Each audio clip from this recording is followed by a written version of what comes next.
ವರ್ಷದ ಕೊನೆ holiday season ಆಗಿರೋದ್ರಿಂದ ನಾವು ವೆಕೇಷನ್ ಪ್ಲ್ಯಾನ್ ಮಾಡ್ಕೊಂಡಿದ್ದೀವಿ ಈ ವರ್ಷದ ಕೊನೆಯಲ್ಲಿ. ಸೊ ವೆಕೇಷನ್ ಹೋಗೋಕ್ಕೆ ಮುಂಚೆ ಸ್ವಲ್ಪ ಶಾಪಿಂಗ್ ಮಾಡೋದಿತ್ತು. ನನಗೆ ಸಮನ್ವಿಗೆ ಜಾನುಗೆ ಸ್ವಲ್ಪ ಬಟ್ಟೆ ತೊಗೊಳ್ಬೇಕಾಗಿತ್ತು.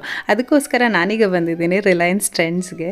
ಇಲ್ಲಿ most of the time collection ಎಲ್ಲ ಚೆನ್ನಾಗಿರುತ್ತೆ. ಜಾನುಗಾಗಿರ್ಬೋದು, ನನಗಾಗಿರ್ಬೋದು ಚೆನ್ನಾಗಿರುತ್ತೆ. ಸೊ ತೊಗೊಂಡು ಹೋಗೋಣ ಅಂತ ಬಂದಿದ್ದೀವಿ. ನಿಮ್ಮಲ್ಲಿ ಒಂದಷ್ಟು ಜನ ನನ್ನ ಕುರ್ತಿ ಕಲೆಕ್ಷನ್ಸ್ ಬಗ್ಗೆ ಕೇಳ್ತಾ ಇದ್ರಿ, ಮತ್ತು ಲಿಂಕ್ಗಳನ್ನ ಕೇಳ್ತಾ ಇದ್ರಿ. ನಾನು ಹಾಕ್ಕೊಂಡಿರೋ ಕುರ್ತಾ ಸೆಟ್ಸ್ ಆಗಿರ್ಬೋದು, ಕುರ್ತಾಗಳಾಗಿರ್ಬೋದು, ಅದರ ಲಿಂಕ್ನ ಕೇಳ್ತಾ ಇದ್ರಿ.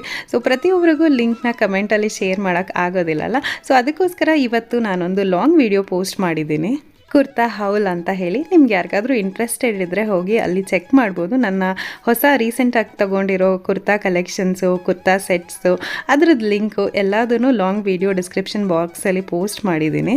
ಇಂಟ್ರೆಸ್ಟ್ ಇರೋರು ಮತ್ತು ಲಿಂಕ್ಗಳು ಬೇಕು ಅಂತ ಕೇಳಿದವರು ಹೋಗಿ ಒಂದ್ಸಲಿ ಆ ವಿಡಿಯೋನ ಚೆಕ್ ಮಾಡಿ. So that's all for today. Bye bye.